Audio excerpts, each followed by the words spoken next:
Bom dia, tá começando mais um episódio da Lolere, seu podcast jurídico direto, prático e sem juridiquês. Eu sou o Victor. E eu sou a Gisele. Bom dia, pessoal. Quarta-feira, 5 de agosto de 2026. Vamos ver o que tem no episódio de hoje. O STF derruba restrições à alíquota zero na compra de veículos por pessoas autistas e com deficiência intelectual e o TRT de São Paulo define o efetivo mínimo que deve ser mantido durante a greve dos ferroviários da CPTM. Também vamos ao TSE, que aprovou ajustes nas regras das eleições de 2026, e ao Congresso, onde avançam as discussões sobre a regulamentação e a tributação das plataformas de streaming. No destaque Lolerer, o STJ define quando a atuação de um olheiro durante a venda de drogas configura participação no tráfico e não mera colaboração como informante. E na análise de hoje, o tema é o limite da discricionariedade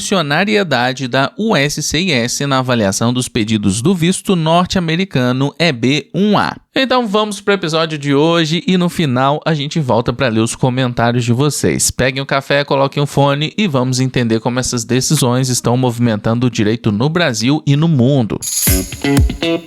Antes de seguirmos, um dos parceiros da Lolerer mandou um convite para todos vocês. Nós sabemos que toda sociedade empresária corre o risco de passar por situações delicadas. Um sócio quer sair, um sócio falece ou a relação entre os sócios simplesmente não dá mais certo. E quando isso acontece, cabe ao advogado saber precisamente como lidar. O professor André Santa Cruz, referência em direito empresarial e autor de um dos manuais mais usados nas faculdades de direito do país, vai realizar gratuitamente o curso prático de dissolução parcial de sociedade. São 3 noites ao vivo, dias 10, 11 e 12 de agosto, às 19 horas, direto no YouTube. Ele vai mostrar como conduzir a saída de um sócio, seja por morte, por vontade própria ou por conflito, e como calcular corretamente o valor que cabe a quem está saindo. É gratuito, é ao vivo e você pode participar onde estiver. Então clique no link da descrição do episódio e inscreva-se para o curso.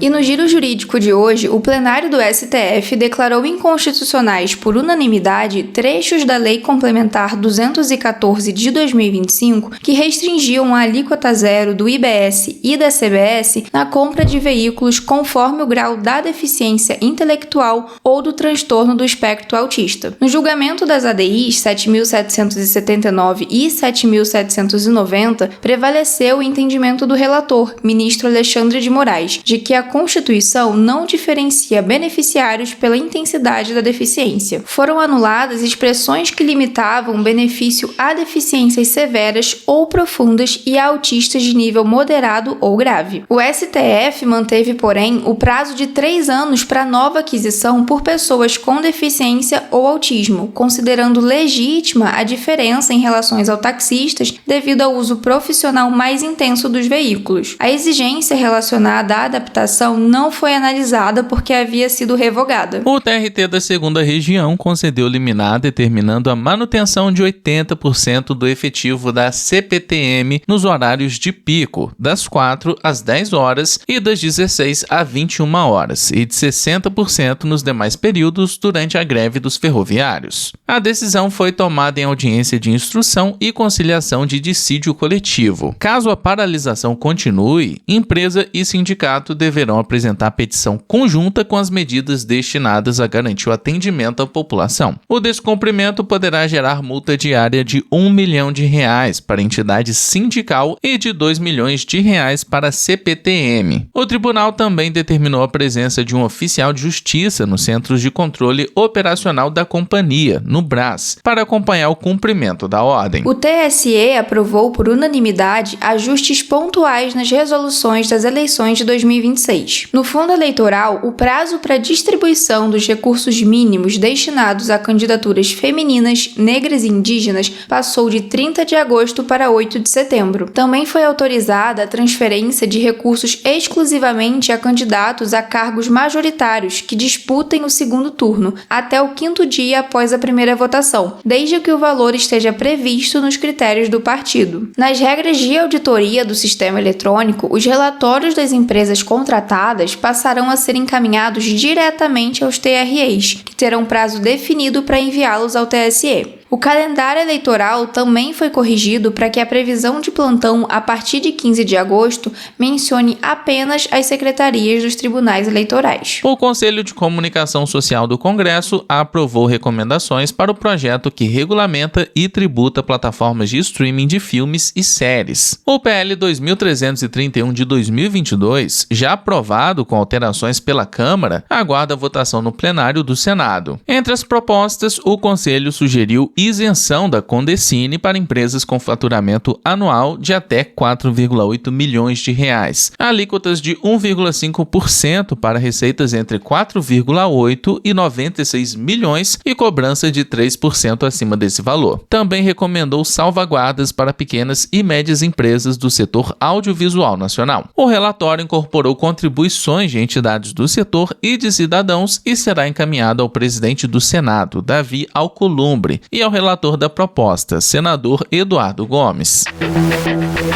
E no destaque da Lawletter de hoje, a 5ª turma do STJ decidiu por unanimidade que o agente que atua como olheiro de forma integrada e indispensável à venda de drogas responde por coautoria ou participação no crime de tráfico, e não pelo delito de colaboração como informante. O caso ocorreu em Goiânia. Policiais militares receberam um vídeo enviado por moradores que mostrava um homem vendendo entorpecentes enquanto o outro permanecia ao lado, observando a movimentação da rua. Após a abordagem, as filmagens e os depoimentos indicaram que o segundo envolvido exercia função de vigilância durante a negociação. As instâncias anteriores entenderam que os dois atuavam conjuntamente na comercialização, cada um com uma função específica. O acusado foi absolvido do crime de associação para o tráfico, mas condenado por tráfico privilegiado. A decisão foi mantida pelo Tribunal de Justiça de Goiás. No recurso ao STJ, a Defensoria Pública sustentou que a atuação era apenas periférica e pediu a desclassificação para o crime previsto no artigo 37 da Lei de Drogas, destinado à colaboração como informante. O relator, ministro Ribeiro Dantas, explicou que o artigo 37 tem natureza subsidiária e alcança quem colabora com o tráfico de maneira externa,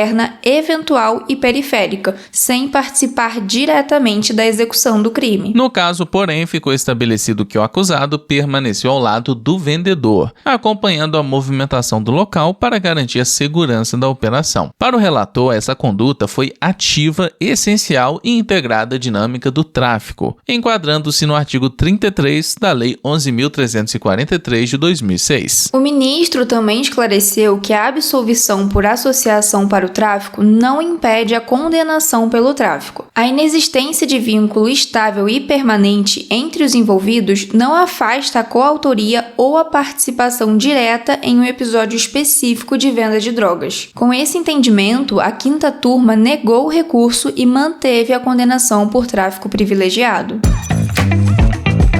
E vamos com a nossa análise de hoje, que já está disponível no portal da Lawletter. Ela é assinada por Daniel Stelling Fernandes. O tema central é a desistência da US Citizenship and Immigration Services, a USCIS, de recorrer ao caso Mukherjee versus Miller, e o debate sobre os limites da discricionariedade administrativa na análise dos pedidos do visto EB-1A, destinado a profissionais de habilidade extraordinária. A regulamentação do EB-1A permite que o requerimento demonstre sua elegibilidade por meio de uma grande premiação internacional ou pelo cumprimento de pelo menos 3 critérios objetivos previstos nas normas federais. Com o tempo, porém, a USCIS passou a adotar uma análise em 2 etapas, inspirada no caso Casarium versus USCIS. Mesmo após reconhecer o preenchimento dos critérios regulamentares, os oficiais realizavam uma segunda avaliação qualitativa das provas, denominada Final Matters Determination, que poderia levar à negativa do pedido. No caso Mukherjee versus Miller, a Corte Distrital de Nebraska concluiu que essa etapa, da forma como vinha sendo aplicada, não possuía fundamento normativo suficiente para funcionar como requisito adicional. O entendimento foi de que a USCIS utilizava memorandos internos e orientações administrativas para alterar na prática o regime jurídico previsto na legislação e nos regulamentos federais, sem observar o procedimento exigido pelo Administrative Procedure Act, o APA. O APA disciplina a atuação das agências federais e exige procedimento formal para a criação de normas gerais, com consulta pública e participação da sociedade. A Corte entendeu que novas exigências com efeitos diretos sobre os administradores não poderiam ser instituídas apenas por documentos internos. A decisão reforçou, assim, a submissão da atividade administrativa aos limites definidos pela legislação. Após a sentença favorável à requerente, a USCIS recorreu ao Tribunal de Apelações do 8º Circuito, mas retirou voluntariamente o recurso antes do julgamento. A desistência preservou a decisão da Corte Distrital, mas não representa reconhecimento formal de ilegalidade pela agência, não altera também automaticamente seus procedimentos e não produz precedente vinculante para os demais tribunais federais. Ainda assim, a medida possui relevância jurídica. Uma eventual confirmação da sentença pelo Tribunal de Apelações poderia criar precedente obrigatório na jurisdição do 8º Circuito. Ao retirar o recurso, o governo evitou esse resultado, mas manteve válida uma decisão cuja fundamentação pode ser utilizada de forma persuasiva em outros processos envolvendo a atuação da USCIS. O caso também se relaciona ao julgamento de Looper Bright Enterprises versus Raimondo, no qual a Suprema Corte abandonou a doutrina Chevron Deference. Esse entendimento reduziu a margem anteriormente concedida às agências para interpretar leis ambíguas e ampliou o papel do judiciário no controle das interpretações administrativas. Nesse cenário, a administração não pode usar orientações internas para criar obrigações sem respaldo na legislação aprovada pelo Congresso. Para os requerentes do EB1A, a retirada do recurso não elimina o Final Matters Determination, que continua sendo utilizado pela USCIS. A decisão, contudo, oferece fundamento para questionamentos judiciais contra-negativas baseadas em critérios subjetivos ou em exigências sem suporte normativo. Para a advocacia migratória, o caso reforça a necessidade de estruturar os pedidos tanto no aspecto probatório quanto diante de uma possível revisão administrativa ou judicial. A conclusão é que Mukherjee versus Miller não produz uma mudança nacional e imediata na análise do EB1A, mas fortalece o debate sobre os limites da discricionariedade da USCIS. O caso reafirma que as agências federais estão sujeitas à legalidade, ao devido processo administrativo e ao controle do poder judiciário. E essa foi uma das análises publicadas no portal da Law Letter. Se você é advogado, bacharel em direito e quer ampliar sua presença online com uma leitura própria sobre temas jurídicos atuais, envie o seu texto pelo link aqui na descrição do episódio.